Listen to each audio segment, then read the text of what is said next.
Oh,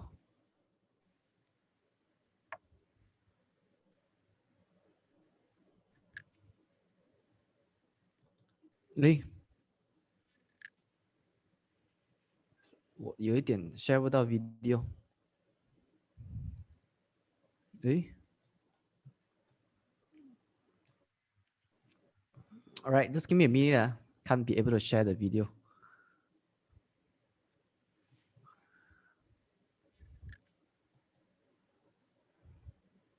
Are you seeing my screen? Yes. Let me try to play. I'm not sure if you can hear my video or not.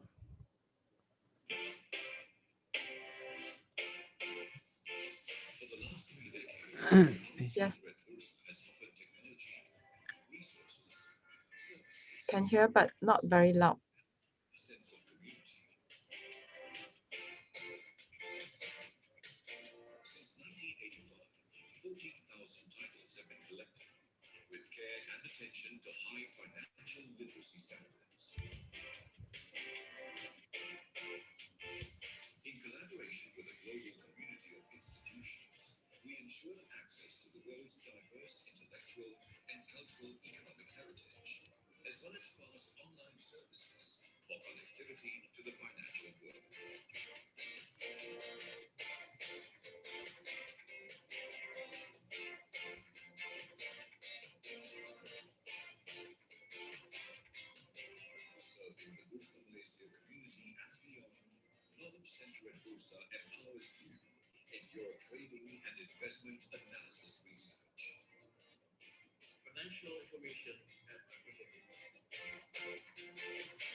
Good evening, everybody. How are you guys doing today? This is the last day of the month, so hope you are guys are doing all right. Okay, at the end of the first half 2021. So welcome everybody to this session, which is using economy indicators to time the market. So today we'll be talking about this very interesting topic because not many people are able to cover this topic. Just hang on, yeah.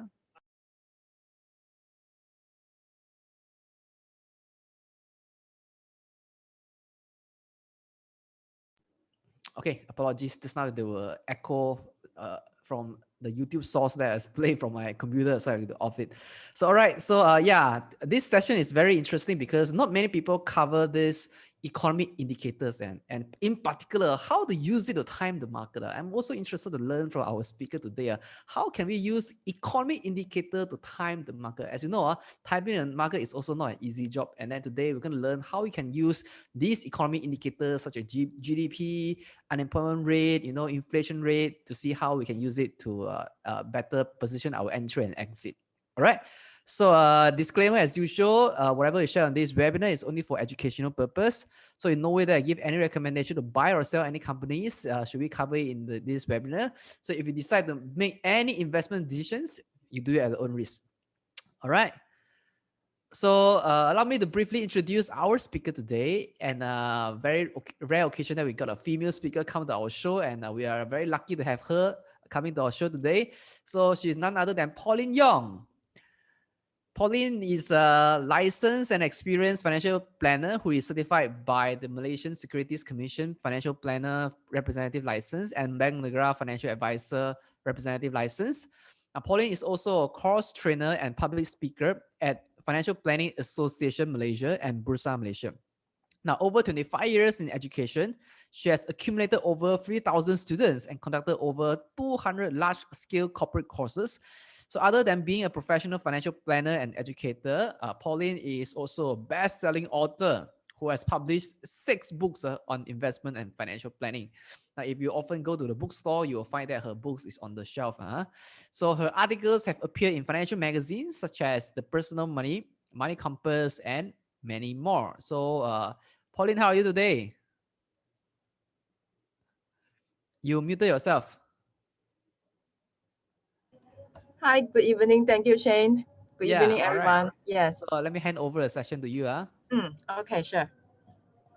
All right. Thank you. Okay. Good evening, everyone. Okay. So today's topic, I see a lot of participants here. Good evening.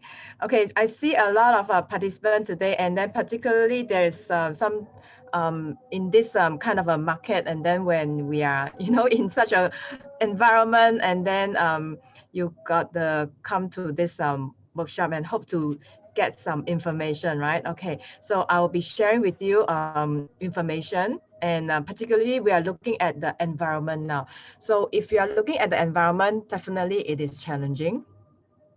And when we do investing, definitely the current environment you need to understand, and then particularly we want to see things in a macro perspective. So economic data can allow us to see things from a macro perspective. So particularly for this session, I will introduce market using the economic indicators to time the market. So we will look at the overall history of our GDP for the past 50 years, and then so that you can see where we are now, and also at the same time to introduce to you some of the economic indicators that are usually very sensitive to the stock market.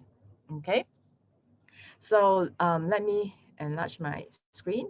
Okay, so the agenda will be explaining the relevant economic indicators that are relevant to the stock market.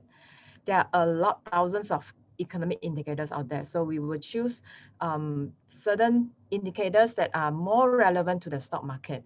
And then towards the end of it, we apply the moving average line onto the economic indicators and to demonstrate the results. So in this session here, I will share with you my Excel worksheet, and then such that you can do this on yourself at home as well. And then lastly, to talk about the case study for our historical data for our KLCI. Okay, so hopefully all of you will find this session useful. Okay, so in terms of the economic data, they are actually, you have 3 types. You have the leading, lagging, and coincident. So the difference is that when you see the word leading, it means that the information will bring you to see what is going to happen in the future. So that is leading. So these leading indicators is particularly important for the stock market, because the stock market, in fact, the whole thing itself is a leading indicator of the economy. So what the market participant is actually, the way they behave is actually in anticipation of what is going to happen in the future for the economy. So that is leading indicator. And for lagging indicators will be some of the statistics or data whereby the figures were a bit late. When it published, it was already like 3 months later, 2 months later. So so these are the lagging indicators. And also the coincident indicators will be those indicators that are more or less happening in the real time. Okay, so for example, a weekly or a monthly are considered as a coincident indicator that will tell you what is happening now. So let's see. So let's talk about the leading indicators first. The very first thing that I want to talk about is actually this weekly job data. Okay, and this one is actually published for the US. And very often we don't just look at the indicator for Malaysia, we will look into the US, particularly the US as well, because what is happening in the US market will definitely affect us. Okay, and So let me show you where do we get all those economic data. So I will share with you certain website whereby these are the places whereby I'll do my research. So the first one is called Trading Economics. So this one, let me copy and then I put it in the chat here. Okay, so that you can have this link as well. Okay, so this is the TradingEconomics.com, and over here I'm looking at the US non-farm payrolls. Now, for this US non-farm payroll, it announced on a monthly basis. So it's actually on the first week of Friday, 8:30 a.m. the US time. So for July, the first week is this Friday. So this Friday, 2nd of July, we'll be waiting for the non-farm payrolls. Now, a lot of traders, especially Forex and those traders, they are particularly very much interested in the job data for the US. And this non-farm payroll is one of them. So what does non-farm payroll mean? The word non-farm means that it is not concerning with the farm, agriculture, because agriculture is rather cyclical. So then this will be any other job that is concerning with the agriculture. So you are looking at the number of jobs being added. Okay, the number of jobs being added. So of course, this number you want to be the higher the better, and particularly you want to look at the expected figure. So if let's say the actual figure is different from the expected by a lot, then it will cause some surprise, and then that will cause some movement in the stock market, commodity market, forex market. Okay, so these are the way that people are looking at the data. Okay, and definitely you are looking for job. So if let's say you are looking for employment indicate the economic activity. So if let's say there are more jobs added to the economy, it means the firms are hiring, and it means the economy is expanding. Okay, so that is for the US market. And if you to look at Malaysia, okay, so Malaysia, we do have our unemployment rate. Our unemployment rate is every month on a monthly basis. Okay, so let me show you our unemployment rate. Okay, so this is a construction output. Construction output is also one of the leading indicator whereby you're looking at how much of a construction that we have. So you are looking at the building. So during the pandemic, you can see that for the past few months, it has been on the negative side. So if we look at the 10-year time, so these were the time whereby we had a property market boom, 2013 and 2014. So these were the time whereby there was a shot up in terms of the construction over here, construction output in Malaysia.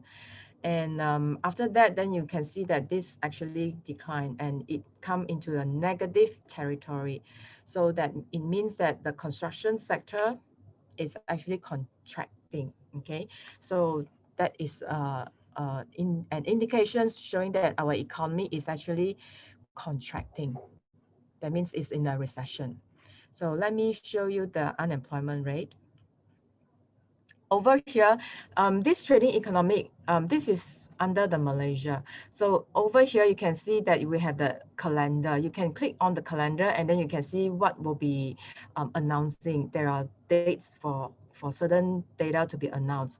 And then you can look at the markets. The markets refer to the stock market. The GDP figure, the label will be the unemployment. Okay, so let's take a look at the unemployment rate. And then as you move on, you can see prices, health, money, trade, government, business, consumer, housing, and taxes. So the housing will be the one that we are looking at, which is the construction output. Okay, so if you want to look at the housing data. So there are so many of it. So we're just going to choose a few that are very, very much related to the stock market, okay? Because there are just too many of these indicators. So the unemployment rate in particular in Malaysia in the past 20 over years, our unemployment rate, not many economists actually talk about it because we have been maintaining at about 2.7, 3%, 2.7, 3%, this kind of a level for a long time. However, if you to look at last year onwards, we saw this 5.3% in April 2020. And this 5.3, if you look at the number 5, you may think that, oh, 5 may not be a big number, but in our history, 5 is a huge level. That means it's a great unemployment level. And then if you look closer, you see that, oh, okay, we are now looking at the unemployment rate coming down. So that means improving. No, I have to tell you that you have to look at the whole picture. So the whole picture is this thing. So you see our unemployment rate compared to the history, actually we shot up to 5%. Above 5% last year. And then after that, we stay above consistently for one whole year. This is until April. For one whole year, it is above 4.5% of level. So that means we are consistently at the high unemployment rate. And this 4%, if let's say I were to draw one line across, okay, one line across, and then you can see that, in fact, there were not many occurrence that we touches the 4%, and this time was during the subprime US subprime financial crisis, and it touches 4%. And then if you look on the left, another one will be the 1999, 1998, the Asian financial crisis, whereby it was around 4.5. And then, but the unemployment rate quickly came down. Okay, you saw the unemployment rate quickly came down, but this level, it was up, and then it was stuck in this level for quite some time. In this case, about a year. I haven't seen it before. Now, if I were to ask you, right now we are in a recession, right? So if I were to ask you, okay, the audience here, you compare this round of a recession, and then you compare to the previous round of a recession, okay? We had a few rounds of a recession. So the last one that you saw was actually 2008, 2009, right? And then you compare another one was 1998. Okay, so those were the major recession. Then if you to rewind back further, in the 1980s, there were also some recession there, okay, in the 1980s. And then, of course, in the 1970s as well. Now, I want you to, although some of you, you may not be old enough, but then if let's say you are at that certain age, if you can remember what kind of a recession that, you know, like the recession that we are currently experiencing, right? Is it similar than to the 2008? Or is it similar to the 1998? Or is it similar to the 1980s? If you are born old enough lah. Okay, so they said that it's not. Past could be cyclical. Okay, then what do you mean not? You mean this round? What do you think about this round of a recession? How do you think about this round of a recession? Okay, and then Angeline said that it's 1980s. Ah, okay, good. I would think that because when I was the 1980s, yes, because probably we are about the same age. Okay, Angeline and Azmin, probably we are at around the same age. So when it was the worst recession, when it was during the 80s, I was still very small. I was actually around secondary school level. So I remember that time, okay, during the 80s, I would think that this kind of a recession currently that we are experiencing, right, is worse than 1998, it's worse than the 2008, it's more similar to the 80s style, okay? 1986 was the bottom, okay, and there was story behind it. So in the 80s, right, I remember my family, because we were the business owner, we are the SME, the business owner. So if you are in a business sector, right, you feel the recession exceptionally, like you feel it, okay, and then you feel terrible. So that was the 80s when I felt that the the recession was kind of like a prolonged kind of a recession, whereby it was not like 1 or 2 years, it was a few years of having some hardship.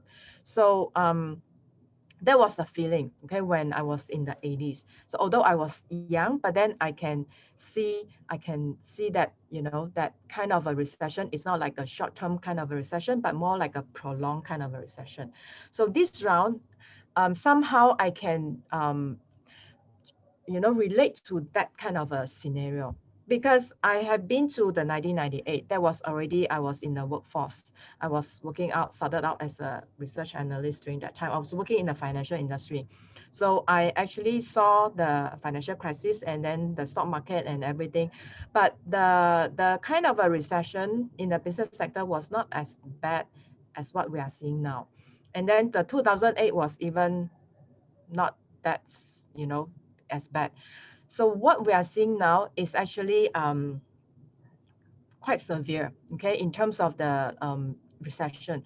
So, and I can show you the unemployment rate in the 80s. The unemployment rate in the 80s was actually 8%. So you can see that the unemployment rate was above this 4% level in 1983 onwards, all the way to the 1987.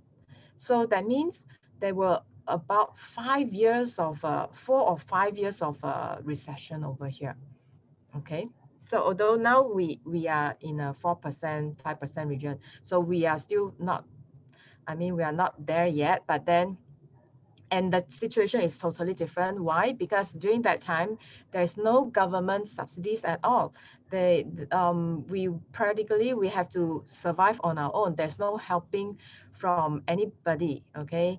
But now look what we have. We have all the government subsidies. How much the government is spending on us for this so many rounds of a stimulus package? If I were to have a rough figure, it's about 500 billion. Okay, so this amount of money is huge and is unprecedented. And if we were to compare to the last round of a stimulus package in 2009, March, when they announced the stimulus package, it was only RM 60 billion. And that's it. It was a quick rebound. In fact, it was a V-shaped recovery. So if you're looking at what we are having here, okay, we have recession, a severe recession, but we have government subsidies. So in fact, we can actually reduce the kind of hardship. Okay, we can try to reduce that kind of hardship. Although we cannot eliminate, but then we can reduce. Okay, so that means what? That means hopefully, and also we are in a low rate of environment, and that is very important. And the interest rate environment is very low now. So low rate of environment. Now, in this low rate of environment, we're looking at OPR at 1.75. Then we have to pray hard that the interest rate will not increase. Okay, I'm going to show you some figure here. Recently, I just saw that our CPI, our inflation rate, suddenly creep up a little bit. And so let's see. I show you the US, and coincidentally, the US core inflation rate also pop up. And you see, this is the US core inflation rate, which is 3.8. So you may think, okay, it's 3.8, it's below 5, so it's nothing. So I show you the maximum here. This 3.8 now, almost 4%. If you to look across, when was the last time that it had reached this level? It was 1992. So that means what? That means this current US inflation rate is a very quick one, okay? Will it lead to this kind of a 70s like of style of hyperinflation? Well, when the reporter asked Jerome Powell, for the US federal chairperson, he said it was very, very unlikely. So he used two very words, okay, very, very unlikely, that it will lead to this kind of a hyperinflation. But for me, I think that it is likely, but then, but we are still far from there. We need to monitor for the next few months what will be the inflation rate for the US. Because why? this will definitely affect the interest rate, okay? And we need to know and understand that the interest rate policy, okay, interest rate policy is actually is the inflation targeting policy, inflation targeting, okay? So most of the central bank, they will have to use the interest rate policy as in terms of looking at the inflation rate closely. So that means they are targeting at the inflation rate and then adjust the interest rate such that it will reflect with the inflation rate. So my concern here is, although we just had 2 months of interest rate spike, okay, it may not cause any concern, but my worry is the money supply. Okay, we are looking at a lot of stimulus package that pump in, especially in the US, printing a lot of money, and then the stimulus package, and then you can see that money supply is increased, and that causes demand pull inflation and the stock market price increase in the US. And not only that, we also see the oil price started to creep up as well. So now it's above 70 US dollar per barrel. So what we are looking at is that if the inflation rate is consistently at above 4%, 5% for about 6 months time, or more than 6 months time, then the central bank or Bank Negara will actually be forced to raise the interest rate. Okay, so that is my worry. But although now we are still far from there, but it could lead to that. Okay, provided if we have a demand pull inflation followed by led by the money supply and then followed by a cost push inflation that caused by the oil prices, we may go into that situation. So because if let's say the inflation is above 5% for quite some time, and then the OPR is staying below 2% or 1.75 for a long, long time. So how would you think the, the people that they will feel? They will definitely feel that the money putting in the bank is actually reducing their purchasing power because you can't keep up with the inflation rate. So then the central bank will have to increase the interest rate. Now, what level of interest rate you think it's, comfortable? To me, I would think that if let's say the interest rate not more than 2.5%, okay, 2.5% compared to 5%, there's still like a 2.5% of a change. So as long as it is around 2.5 or below 3%, that kind of a level of an increase, I would think that is still acceptable because after all, we came from 3% not too long ago. So if we increase to about 2.5 to 3%, it is still acceptable. But anything above that 3%, I think it will, especially in a recessionary kind of environment, it will definitely hurt the economy. Okay, so that is the environment, the investing environment now. Okay, we are looking at the inflation rate, we are looking at the unemployment rate. Okay, and during the 70s here, the US unemployment rate was about 12%, and then they also have this is inflation rate about 12%, and their unemployment rate was also very high. So this high unemployment rate and high inflation rate, we also call it the stagflation. Okay, so stagflation is equal to high inflation rate plus high unemployment rate. Okay, so this is the worst form of economic situation. That means that a lot of people are out of job, and at the same time, they cannot afford the food. The cost of living is too high. So that is called stagflation. Currently, we are in a recessionary situation whereby the price is supposed to be low, and then we have a recession. Okay, so we haven't reached that stage yet, so it's still okay. So we are still surviving, okay, barely, but hopefully with all the stimulus package coming in, and then that will revive. And the most important is what was the root cause? What was the root cause you think causing the unemployment rate? The root cause is the lockdown, okay? Because of the closure of the economy, because of the lockdown, then a lot of people out of job. Demand is shrinking, yes. And if you just, for example, you just go one round, okay, on the street for that 1 month of a lockdown, many shops are closed down, okay? So that is because they cannot survive. So if let's say, and this lockdown, can it be reversed? Yes. So what is the urgent need here? The urgent need is actually the vaccination. Yeah, vaccine, correct. So therefore it brings down to the root cause. The root cause is vaccination. So we must have the vaccination fast enough so that the economy can reopen.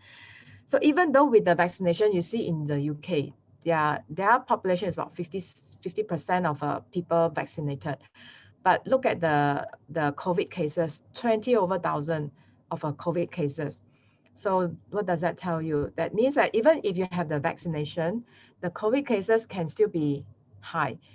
It's just that the death rate is very low. Okay, so for UK, the death rate is about maybe 10 or less than 20 people die on a daily basis. So you have 20,000 kind of cases, but then very few people die, and that is because vaccination does help to save lives. Okay, so definitely we need to do vaccination, and the economy need to open. Okay, so that is the more important thing, so that we can get back to business reopening, and then hire more people, and then to keep the employment more. Okay, so that is the most important. So the reason why I want to say that is because all these reflect what you see in the stock market today. You saw that our KLCI index has actually dropped below 1540 today. And that is because the news all reflected in the stock market. Like they have seen the future, they expect what is going to happen in the future, and then they discount back to the present. So whatever you see in the stock market is actually a reflection of what we're going to see in the future. So all these economic data may not be on time enough, but the stock market in fact has already showed you what is going to happen. So you can see that this unemployment rate will definitely be on the high side, and then our GDP will be rather low. Okay, so all those some nice figure that you see in April, maybe it is only for April, because April was opening up, that month was opening up. And then come to this May, June, July, okay, when we are in lockdown. So when we are looking at June and July, so the data will be out in August, September. So it will be a few months later, but already it will be, reflected now. Okay. So, okay, let's continue. Yeah, definitely the stock market is a very speculative place, but it does act as a leading economic indicator. Okay, the stock market is a leading indicator. So the next one, we look at the purchasing managers index. Now, this one is also a very much leading indicator, because this is looking at the production. When we are what drive the manager to buy more material? Okay, so usually if let's say you are the purchasing manager, you need to buy material for your company production purpose, right? You need to receive the order. After receive the order, then you produce things, right? Okay, so if let's say the purchasing manager see that the order is reducing, so then of course you will buy less thing. Okay, so therefore this reflection of the purchasing manager index. And in this case, the purchasing manager index has to be above 50, then it's expansion, and if it's below 50, then it is contraction. So I can let you see that these are the trend for the UK PMI until April this year, May. So it's after the bottom here, it is rising. So the US PMI is also rising. Malaysia PMI, it will drop until here, but then for the last few months, it was rising. And the next week, we're going to announce the PMI. It should be above 50 as well, because we are looking at the April and the May figure, okay? And then the Singapore PMI is above the 50, and then the Indonesia PMI is also above 50. So we are looking at up till April and May, all these PMI figures are improving. Okay, so that means we probably were getting out from the lowest point here, and then we should be looking at economic recovery. Okay, we should be looking at the economic recovery. So all these figures here you can find from the in TradingEconomics.com, which is the website that I show you. Okay, yes, thank you. So it's below the 50 is contraction. Okay, so I put here below 50. Okay, if it's below the 50, then it is contraction. Okay, then if it's above 50, then it is expansion. Okay, above 50, then it's equal to expansion. Okay, so we should be looking at economic recovery. Of course, the lockdown month is June, so we still need to see the June figure and then the July figure, and then so that we can see. So this will be about 1 month or 2 months later. Okay, but what we are seeing here is that it's a recovery here. Another leading indicator that I want to show you is this one is called the yield spread. Now, yield spread is looking at two treasury notes. Okay, two treasury notes. You are looking at the 2-year note and a 10-year note bond. So 2-year bond and a 10-year bond. So particularly this one is the US treasury note. In the past, they have seen this interesting scenario. Whenever you have okay, first I explain what is this 2-year note. 2-year note meaning that your treasury bond is 2 year of a tenure. Okay, so that means the maturity date is 2 years time. And then 10-year note means that maturity time is about 10 years. So you're looking at 2-year and 10-year, and they are different. So usually in a normal economic condition, the interest rate, the longer years interest rate is supposed to be higher than the shorter years, okay? Because it is higher, because it is longer, so you need to compensate with a higher yield, so you need to pay higher interest rate. And it also indication of an economy, a healthy economy, you should be looking at rising interest rate in the long run, okay? Because of the inflation. Inflation increase, then interest rate also increase in the long run. So that is supposed to be the situation. But what we see is that sometimes the long-term interest rate or the long-term yield note can be falling. Okay, so that means you will be seeing that inverted yield curve. The yield curve supposed to be forward-looking. That means it's upward sloping. Okay, because as you go along, the longer the years, that means the inflation and then the interest rate is supposed to be increasing. But sometimes you will see that the interest rate is not increasing, but then it's revert. That means the longer term yield is inverted. It's called inverted yield. So when did that happen? So if you to look at it, we use a 2-year minus a 10-year. Usually it's supposed to be positive. 10-year minus a 2 years usually supposed to be positive. But if let's say you see that 10-year minus a 2-year is a negative, okay, especially in this manner here, 07, 06 was negative. And then when was the financial crisis? The financial crisis was 08. Okay, and then you saw that in 2019 also became negative. And when was the the pandemic? It happened in 2020. So do you see that this is actually some form of a it gives you some predictability, prediction about the stock market, the US stock market. It tells you that whenever you see that the spread between the 2-year and the 10-year is going towards 0 or negative, within 2 years time, you'll see the stock market crash. And then same thing here, 2019, you see that there's towards 0. Then in 2020, we saw the stock market crash. Okay, so this one is a leading indicator whereby we look at the yield spread.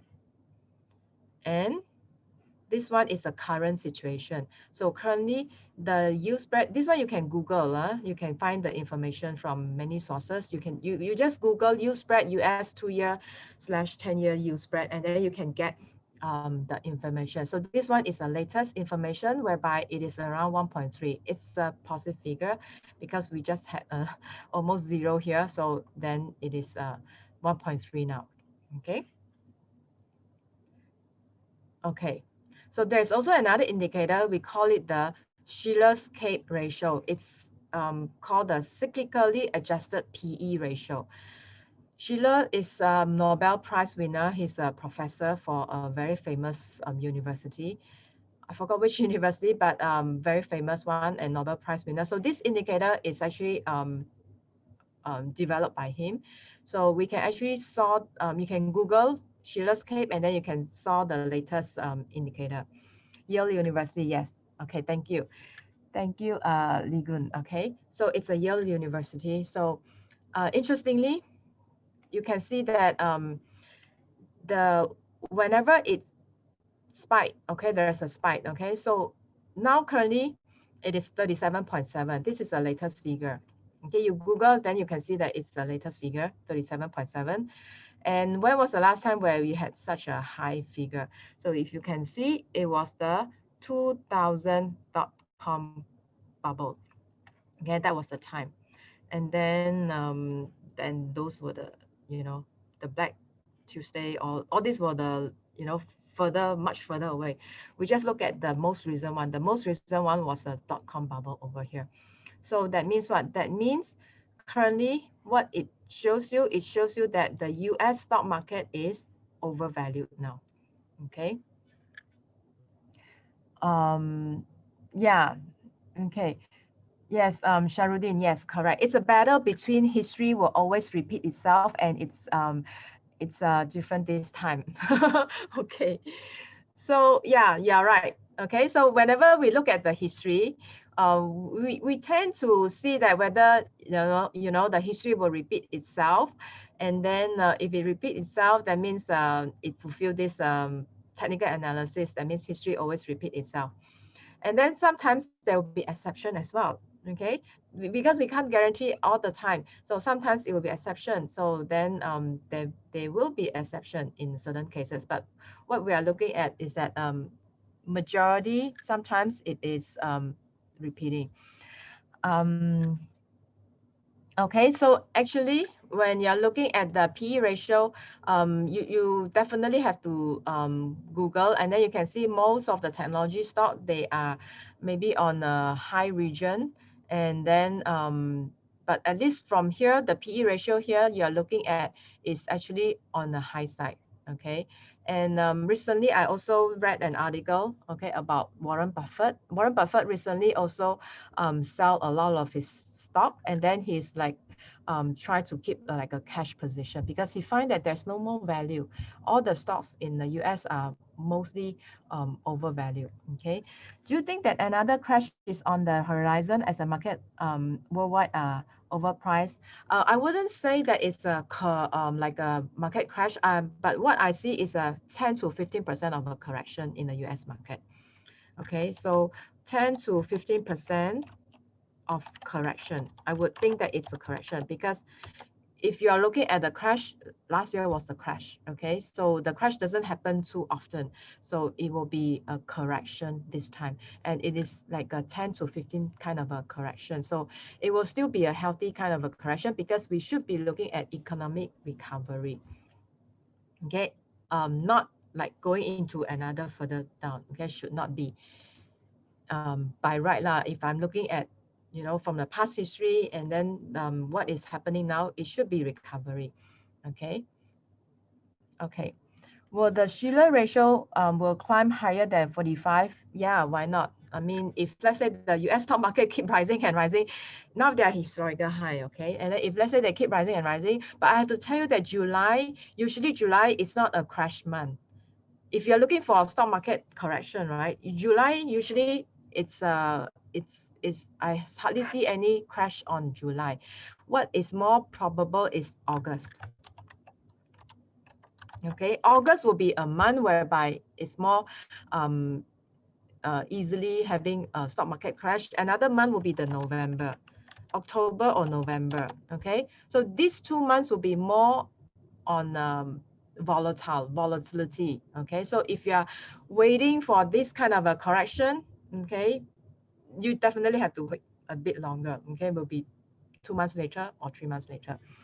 Okay, does the reverse repo between the Fed and the banks might be in an issue for the equity bond market?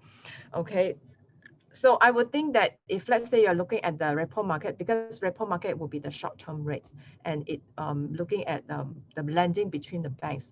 So if, let's say, the banks are full of liquidity, so I wouldn't see that there's much of a problem, because you are looking at the interest rate at a low rate environment, and then the repo rate is not like increasing a lot. So I wouldn't see that is, you know, too much of a problem. Okay, so okay, then next we look into other indicators, some lagging indicators. So CPI, inflation rate, is a lagging indicator, although it is a monthly indicator, but then it is after the incident. Okay, after 1 month, then you publish the result. So sometimes the result not on time, then it will be a bit late. So CPI can be a lagging indicator, but it does tell you about the price trend. Okay, and then the GDP figure is even lagging because it is 3 months. So if, let's say, you are looking for June, the second quarter June, the figure will not out until August. Okay, so that will be some lagging there. And then the unemployment rate, if, let's say, you're looking for the US unemployment rate, that will be very on a weekly basis. The unemployment benefit, the claiming of the unemployment benefit is on a weekly basis, weekly claim rate. So that one is weekly. So that one is more on the coincident indicator, and then more on a leading indicator. However, if, let's say, you're looking for the Malaysia one, which is on a 1 month basis, but then on a 1 month basis, sometimes you can delay to 1 month to 2 months. So that is kind of like a lagging, but unemployment rate does give you a future outlook about what the employment market, because this unemployment rate is actually forward looking, because you are actually looking at the economy. If, let's say, economy is doing well, you will hire more people. If your business is good, expanding, then you will definitely hire more people. So this unemployment rate, the concept is forward looking, but the data itself can be lagging. Okay, the data itself can be lagging. And also the corporate earnings. The corporate earnings is also looking at some lagging indicators, because it's like quarterly report. So it is kind of like, you know, 3 months later, and 3 months later you then look at the figure. So you'll be lagging. And then retail sales are actually also lagging, because you are looking at what was happening last month. Okay, so this is also lagging. But then all these figures, it does give you an idea about the economy.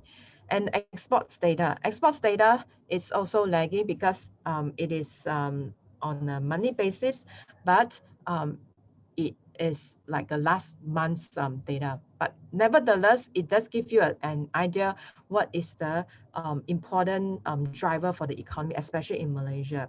And a lot of people ask me, okay, so what are the catalysts of the economy? Because looking at what we are seeing at the moment, what are the catalysts of the economy? So I've been thinking this, and then I think the only catalyst now is the exports market. Okay, so you really have to look at the exports market, which are the companies that they can export to the foreign markets. Because you see, Malaysia is locked down doesn't mean other countries are locked down. We see Singapore not locked down, China not locked down, US not locked down, and these are our 3 major exports partner for Malaysia. So if our major partners are not they do not have a lockdown, and then they are still doing well. So if we can export to this country, so that means it can drive our economy. And another sectors that I can think of is probably the commodities and the agriculture, if we're looking for all these recently I saw that the mining figure also increased for Malaysia. So these are the commodities, because currently crude oil price started to creep up a little bit. Crude palm oil, although the price dropped, but that is still above 3,000 level. The problem with the plantation sector is because of the labor workers. You do not have that kind of a labor to do the harvesting for you.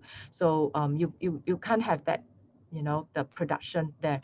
So that's why a lot of plantations stock, they come down. Although the price is there, 3,000 and above, but then they have a internal problem, the workers problem, due to the lockdown and also the pandemic.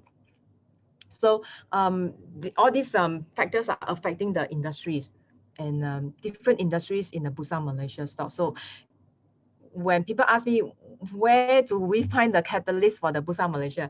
So I think the exports market will be the better bet. Okay, and so that means what? That means technology stocks that export, like chips and all those semiconductors company where they still do exports, maybe they are still okay.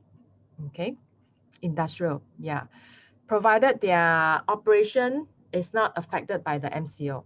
Okay, if let's say their operation is, it's 50% less production, so that may be a concern as well. Okay, so that is why I think the most important thing that we need to get is the vaccination. Okay. So this is the initial jobless claim for the US, is on a weekly basis. So as you can see, as long as it is on a declining trend, it is good for the US. That means that this initial jobless claim is like our SOCSO claim. So our SOCSO claim, you can claim for the unemployment benefit, right? So if let's say there are more people claim the SOCSO, so that means a lot of people are out of job, so it's no good. So then we should see the jobless claim should be reducing, then economy is good, doing well. Gold price is an interesting commodity because it will go up when the market is in trouble. Okay, so the gold price will go up is when the stock market is in trouble. So if let's say the stock market is doing well and then recovery, so the gold price, there is not much of a catalyst unless you're looking for a war. If there's a war, then the gold price will go up again. So this gold is actually more like a diversification in your portfolio. Okay, you shouldn't put too much money in the gold, but more like a diversification. So just in case your stock market didn't do well, at least you have the gold price to support in the portfolio. Okay.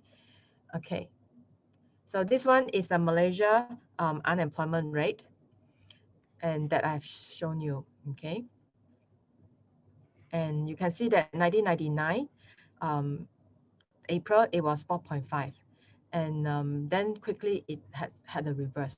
Okay, so in the history of our unemployment rate, we always maintain at a 3.3%, 3%, 3.3, so 2.7. So it's always that 3% level. So actually, in the past, the unemployment rate to many economists, it was very boring data, until recently I saw that some concern over here.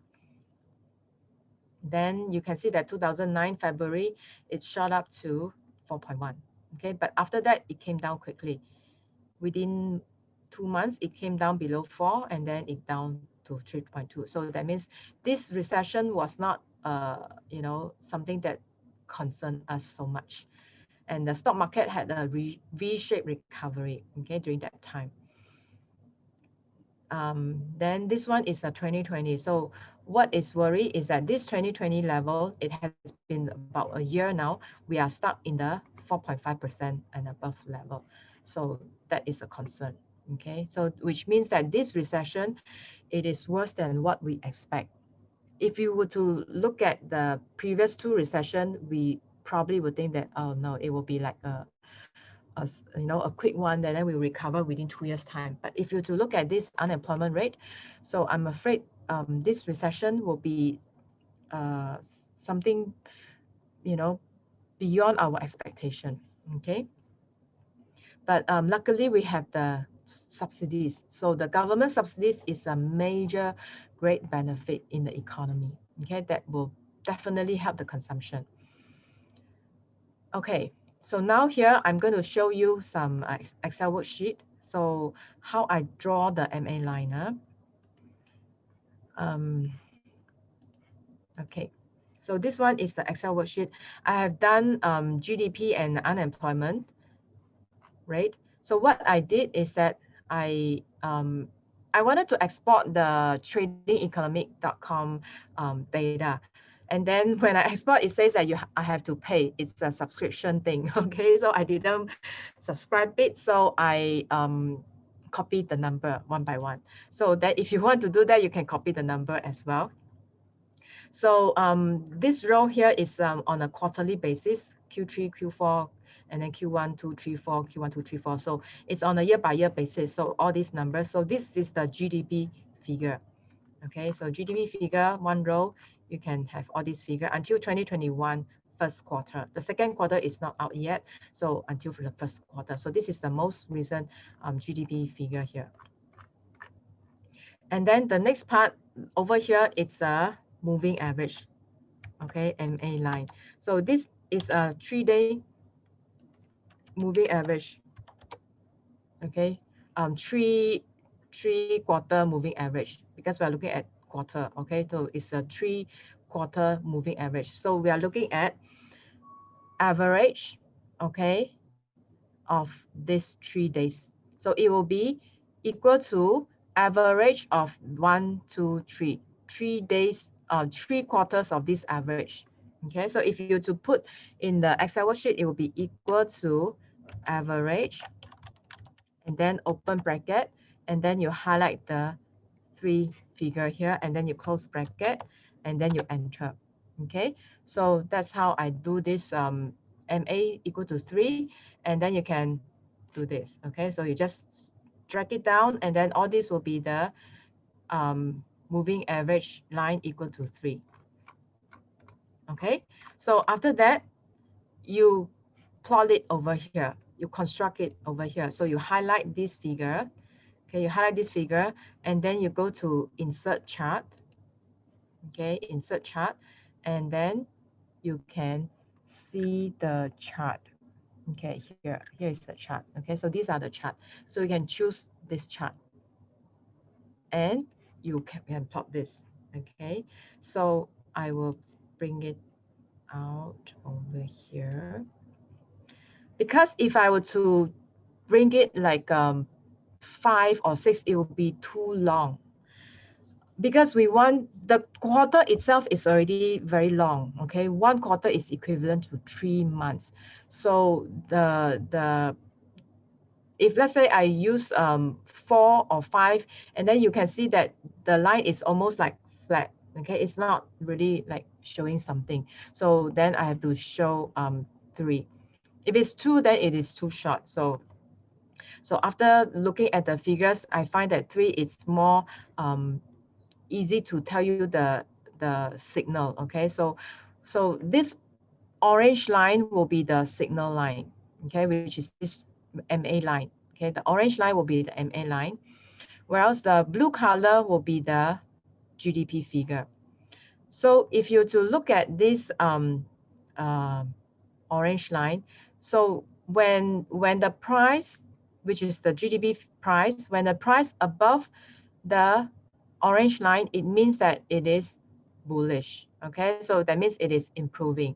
So there's a improvement in the economy. So you can see that this is an improvement, and then there's a drop here, improve. So over here, when you see a lot of cross here, meaning that basically the economy is on a kind of like a horizontal trend. That means the economy was giving 5, 4, 5, 4, 6, this kind of range bound figures that you are seeing. Okay, so all these are in a stable economy situation. So in a stable economy, you can see that the moving average line is kind of like horizontal. Okay, then this line is actually good for when you see a crisis. Okay, when you see a crisis, then you see that okay, now this blue color line is like below this orange for quite some time. You see, for the 2014, the last quarter, after the last quarter 2014, it was below the orange line, and then after that it was kept below the orange line for quite some time. So that means for the economy, it was the whole year of 2015, it was a down year. So if you to look at the stock market, we will see that 2015 whole year was actually down as well. So that means this GDP figure is actually very close relationship with the stock market. It tells you what the stock market is behaving. Okay. And so because these are all very long years, so that means I separate into 5 year, 5 year. I look at the situation into 5 years, 5 years. And then this one is the stock market. So 2015, you see that 2015, in fact, was actually a down year. Okay, so this is 2016. Okay, so just now we saw that the 2014 last quarter, the line crossed. So that means beginning of the 2015, in fact, the GDP there already showing me some weakness in the GDP, the economy. But over here, we only see this in April. Okay, of course, there's some lag over there. Okay, because this fourth quarter, the result only came in February of 2015. So February of 2015 will be here. Okay, which is around here. So still, you see the price go up further to April, and then after that, then it come down. So and it was a whole year down for the 2015. Okay, so then we take a look at the rest are very much horizontal, because you can see that 2016, 2017, until 2018, our GDP is always 5, 6, 5, 6, 5, 6. You see, it's not much of a changes here. It's more horizontal, and 4 and 5, 4 and 5. Okay, 4 and 5, and it's more like a horizontal. Okay, keep on having, you know, similar kind of numbers that you see. That means that the economic growth was in like a horizontal state.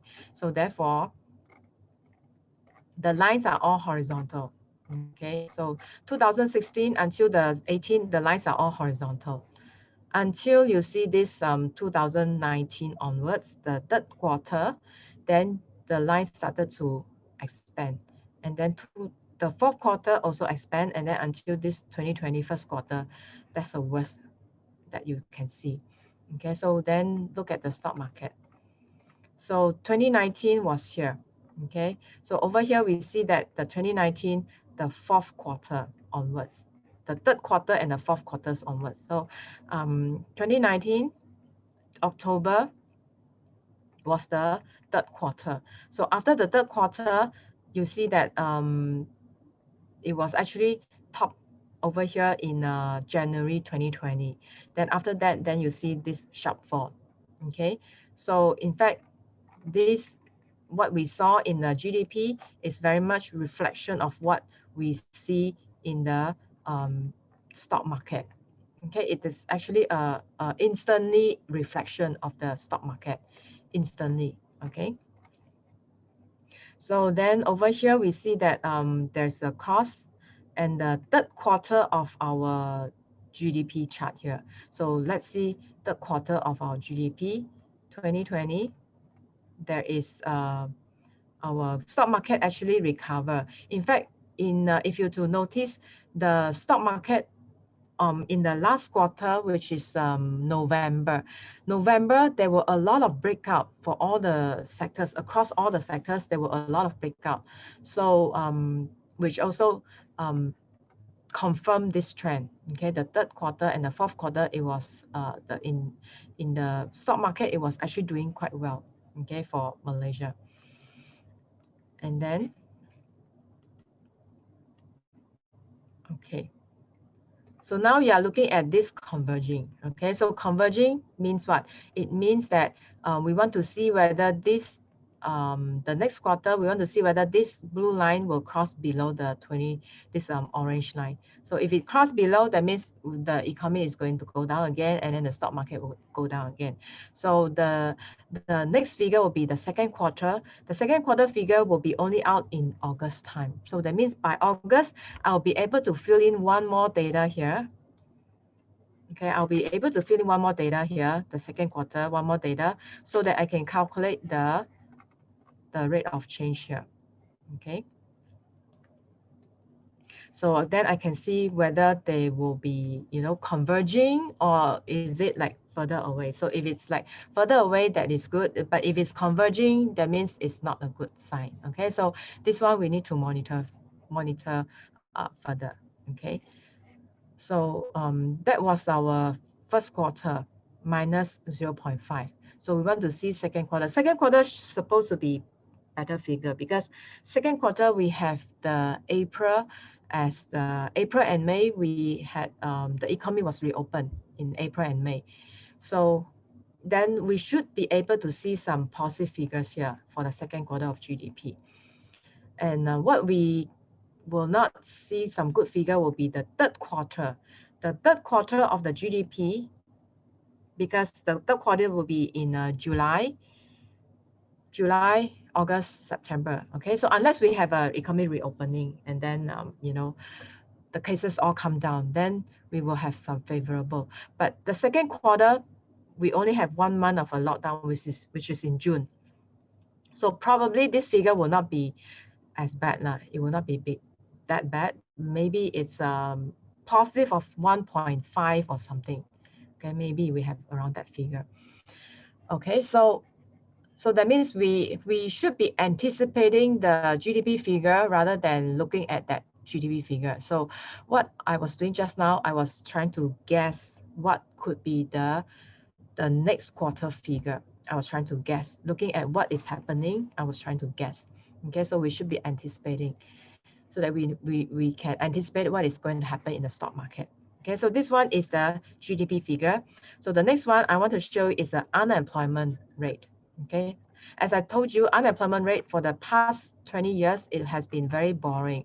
3.4, 3.5, 3.4, 3.5. So when I key in, I also find it very boring, because these numbers are repeating over and over again. Okay, until I saw this number 5, 5.3, 4.9, 4.7. So these are unusual, very, very unusual number. Okay, in our history, that means we have a high unemployment rate. And so same thing, I do a 3 and MA line equal to 3. Okay, 3/4, MA line equal to 3, and then I calculate. Okay, so I just drag it down. Okay, so I have a space here. Okay, so then because I want to separate the chart, so that's why I have a space here. So I'm doing the chart like maybe 6 years of a time frame, so that I do not crowd every data together, so that I can see things in a better scenario. Okay, so let's see. So in this case, we saw that this unemployment rate will be how we look at it is opposite of the GDP. So that means what? That means this unemployment rate, we want to see the figure going down. Just now, the GDP figure, we saw the figure going up is good. Okay, so for unemployment rate, we want to see that the figure going down is good. Okay, so if the figure going down, that means economic improvement. So if we see the figure going up, that is not good. That means high unemployment. So we want to see the figure going down. Okay, so this is a 2000 level, whereby we saw the high unemployment rate, but it was only for like a few months, and then it come down again. Okay, so it wasn't like very persistently high unemployment. So we can see that the unemployment rate was only like a few months, and then it come down. So it doesn't cause much of a concern. Okay, if you to look at the history of our unemployment rate.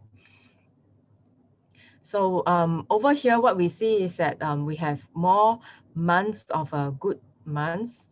Okay, so this is 2005 to 2006, more of a good months here, and which means the economy recovery over here. And let's see. Okay, so the next one is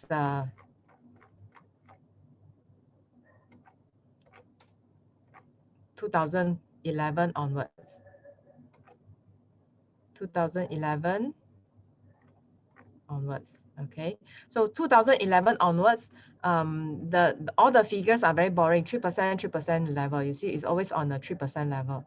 So then this line is also like horizontal, because it just shows that this trend is same trend. Okay, so for this 2010 until 2013, the trend is the same until here 2000 the 2013 onwards. 2013 onwards, you see that the trend is actually going down for quite a significant time, all the way until 2014. Okay, the whole year of 2014, it was the unemployment rate was very low, almost like 2.6, 2.7 here. So that means what? That means these were the good times whereby the economy created a lot of jobs. Okay, and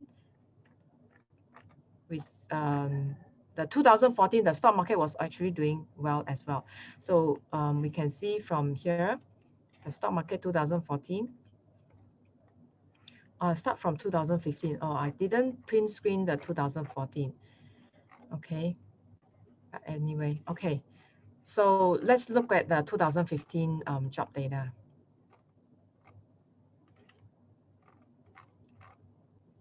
Okay, so from 2015 onwards, you can see that the unemployment rate is always on a 3.3 level, 3.3, 3.5, 3.3, 3.5. Okay, so it is always horizontal.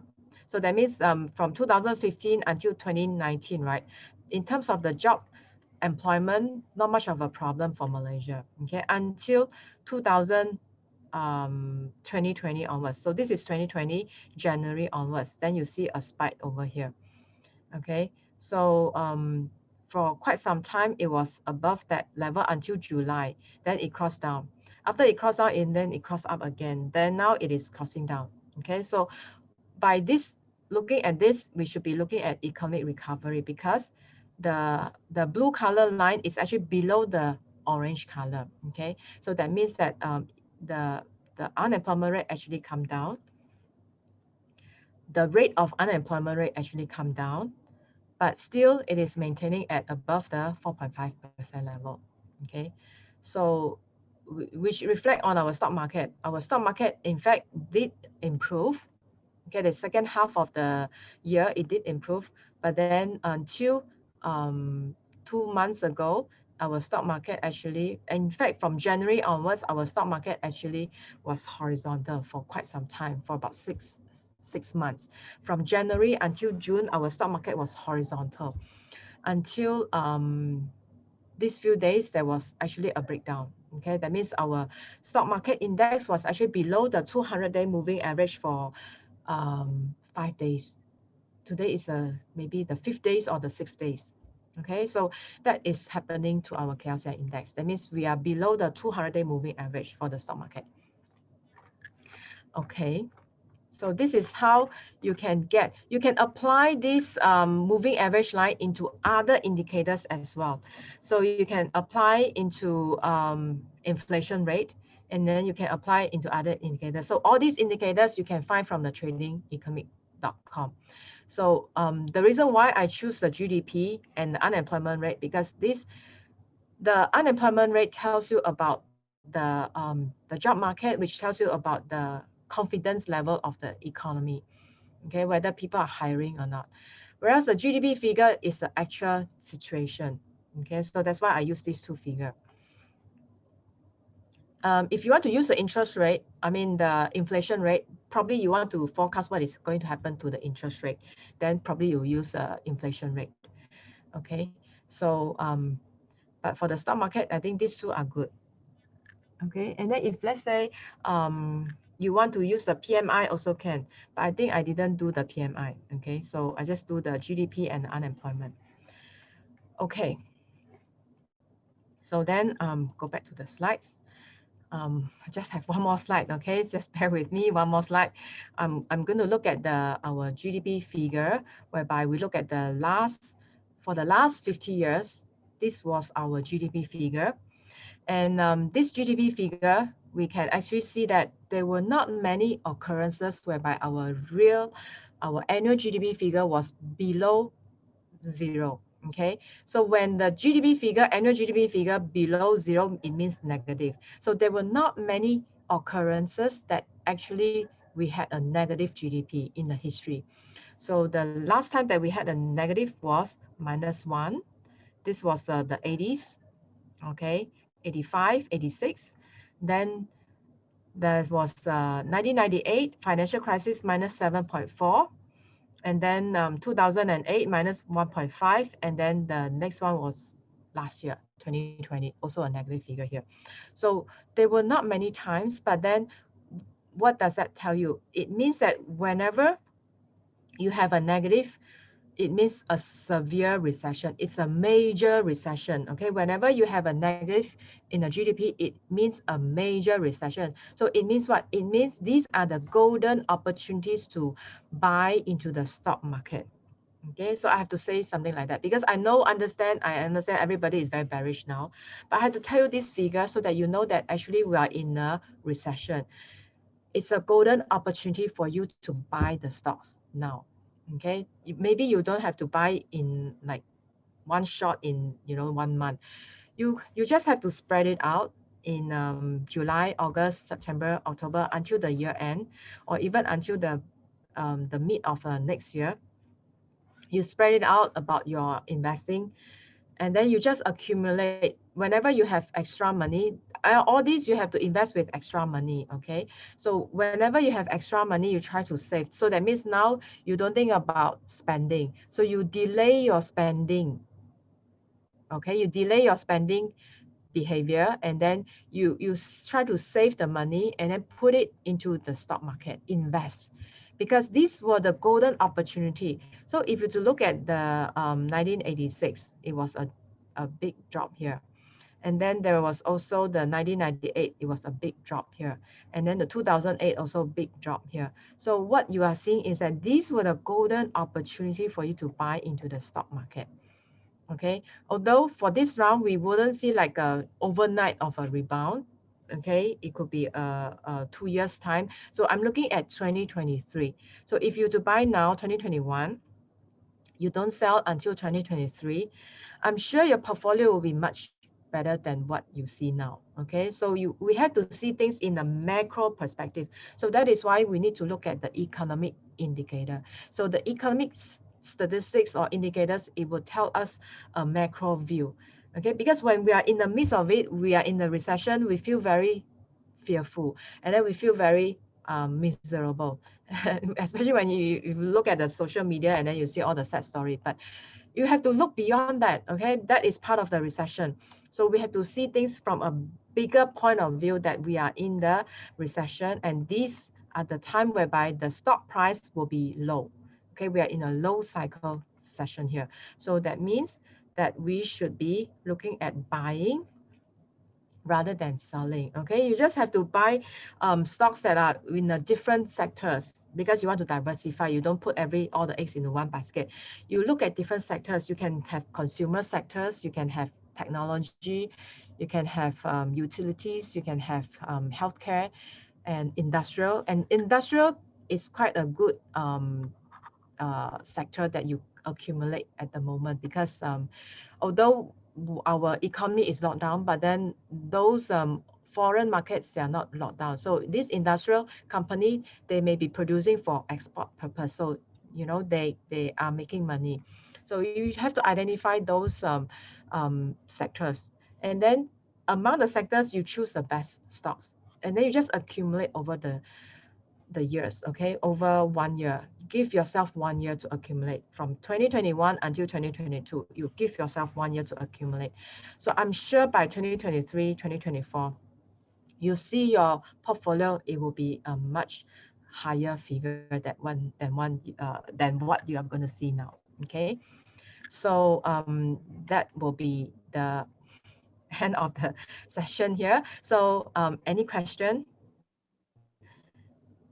Yes, if you have any question to ask Pauline, you may write in the question and See answer. a lot of questions. Okay. Should I look at the Q&A or look at the chat? Because there are two Okay, places. I will address the Q&A for you, huh? I will ask you the question now. The first question is, what is the money supply leading indicator like M1, M2, M3, and how does it relate to the share market? Okay, so this is a definition. Okay, so we start with the M0. The M0 will be the actual notes and coins, the actual money lah. Then we go on to the M1.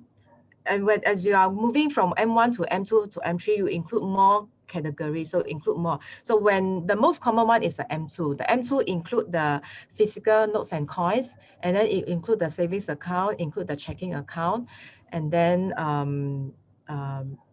credit facilities as well. So that will be the M2. And this M2 will be usually what the economists usually look at, because this is the actual money supply that everybody is using. Okay, then of course you have the M3 and M4, and that will be a bigger classification. That means you include more and more category inside the money supply.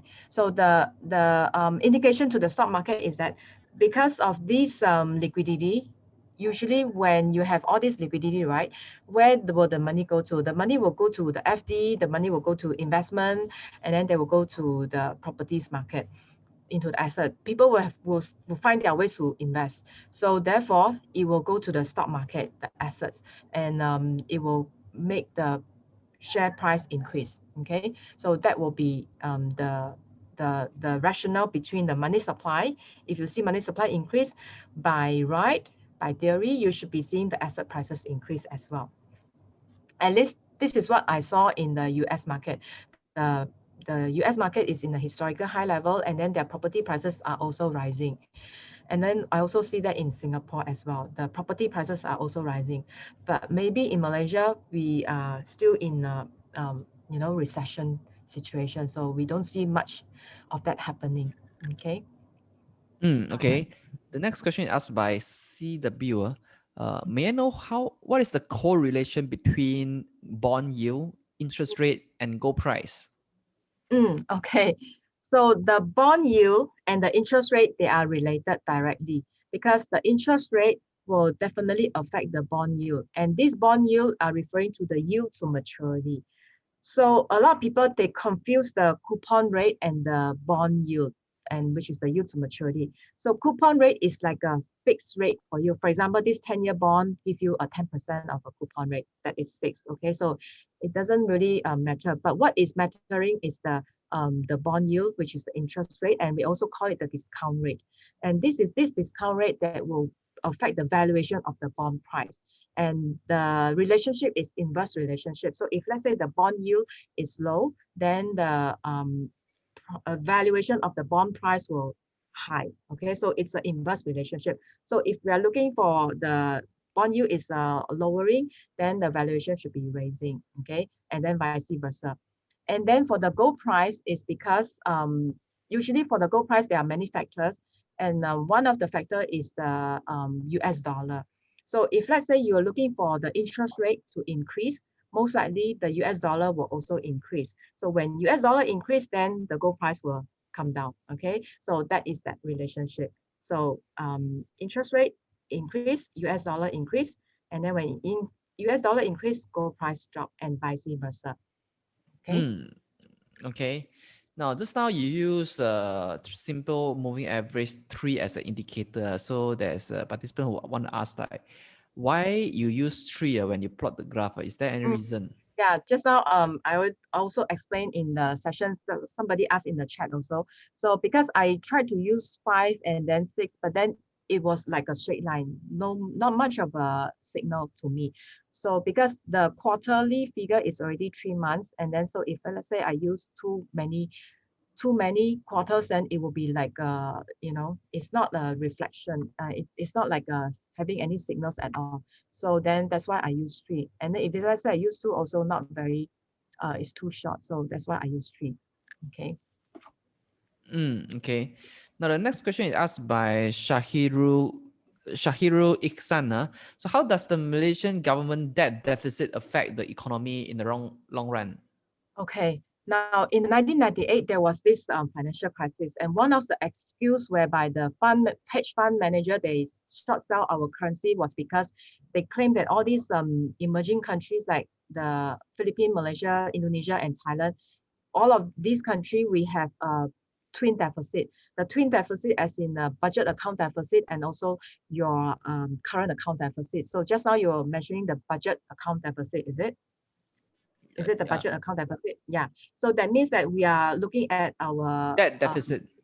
debt deficit. You mean uh, I would think that it's more like a budget account deficit. Okay, so that means the government is actually spending more than what we are receiving. So then we have when you spending more than what we're receiving, actually we will borrow more money. So then you will raise the the debt of the government, and of course the budget deficit also balloon. So there's an indicator of not more than 5%.